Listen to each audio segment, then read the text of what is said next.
What is going on, everybody? This is Jimo back again, bringing you some TDM gameplay on the map Outlaw. Now, I'll be honest, I've had this game for a while that I wanted to bring to you guys, but after seeing Second Madraj's, 70 plus, 100 plus, kill videos, I was like, man, I don't even want to bring my little gameplay to everybody. But then I thought about, you know what, that's the great Second Madraj, so there's no shame. Okay, before I get into what this video is about, check out the minimap. I'm just curious to see if you guys have had this problem before. As you see, there's no teammates of mine shown on the minimap.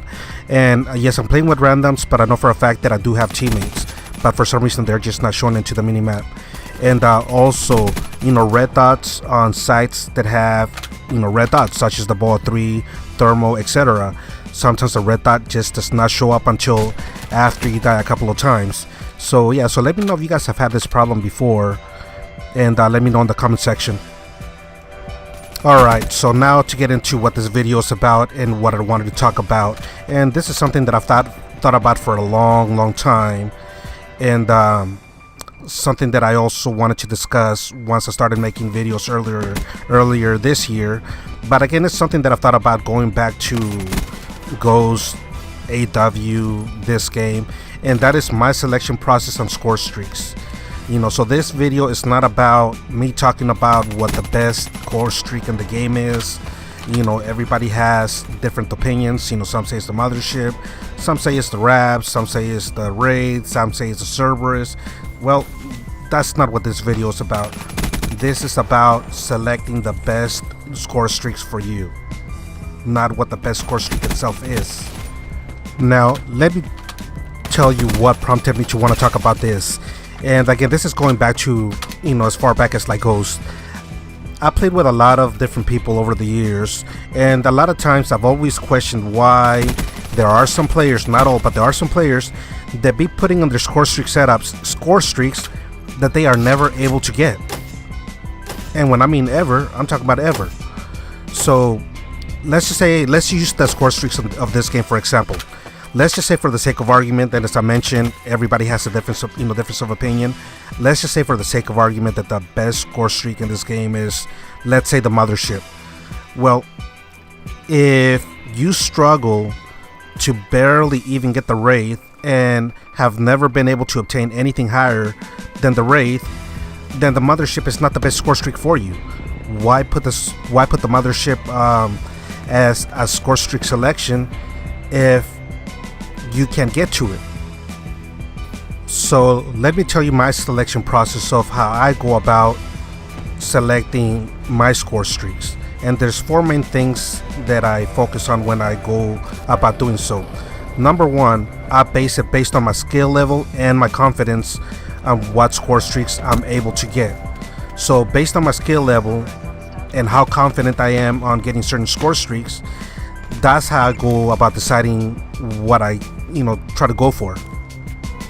So if my skill level at the time does not allow me to be able to get the highest score streaks, what I'll do is, again, I'll select the score streaks that I know that I'm able to get, and then once my skill level and my confidence grows, then slowly but surely I'll progress to selecting higher score streaks. So again, that's the first part of my selection, again based on skill level and confidence. Then the second thing that makes me decide what score streaks to select is going to be based on my competition and based on my teammates. Now, I'll give you an example.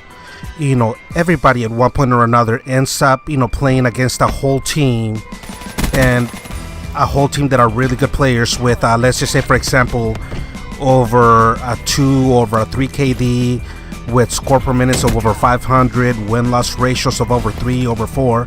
So sometimes you play against really tough competition, and even though you're able to get the highest score streaks, sometimes when you play against teammate or against teams of that level, it makes it hard for you to be able to get those score streaks. So based on that, sometimes I go for lower score streaks that I know I'll be able to get against them.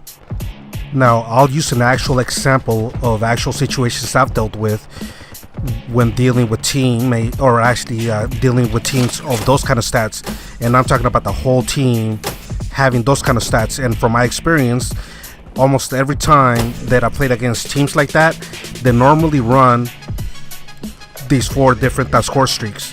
UAV, the counter, UAV, haters, and power cores. And I'm not saying 4 score streaks by one player. I'm talking about as a whole team. Normally, those are the main score streaks that teams like that be using. So even though I've been able to get motherships before, I know that when I'm playing a whole team with that kind of skill level, I'm not going to be able to get the mothership. So what I end up doing to help us out, to help myself out, and to make it as easy as possible to be able to compete against them, I use the UAV, the counter UAV, and the Cerberus. And a lot of times what ends up happening is that I end up being the only one in my team end up going positive. Is it because I'm better than my teammates? Probably not. It's just that I ended up using the right kind of score streaks that gave me the best opportunity to stay alive and to be able to help my teammate out. So again, that just goes to what I mentioned as far as using score streaks based on the competition and based on what my teammates are using. My teammates end up going for score streaks that more than likely they're not going to be able to get against against that type of competition. So now the next 2 steps on how I go about selecting score streaks, I won't spend too much time into. The third step, how I go about selecting score streaks, is I select score streaks that complement one another. Sacred Madrach has already talked a lot about into that as far as selecting score streaks that help that pretty much complement one another, that they roll over, they help you get enough points, enough kills too, that by the time you're out of the score streaks, they're waiting for you all over again. So that's why I'm not going to get much into it, because he's already done so. The last step is stay away from score streaks that are not effective in certain maps. Not all score streaks are effective on every single map. I really don't have much time to get into that one, because this gameplay is pretty much came to an end, or is coming to an end. But yeah, if you want to, I can get more into it in another video if you want me to. If so, let me know in the comment section. In the meantime, I hope you guys enjoyed this gameplay, and I will catch you all soon.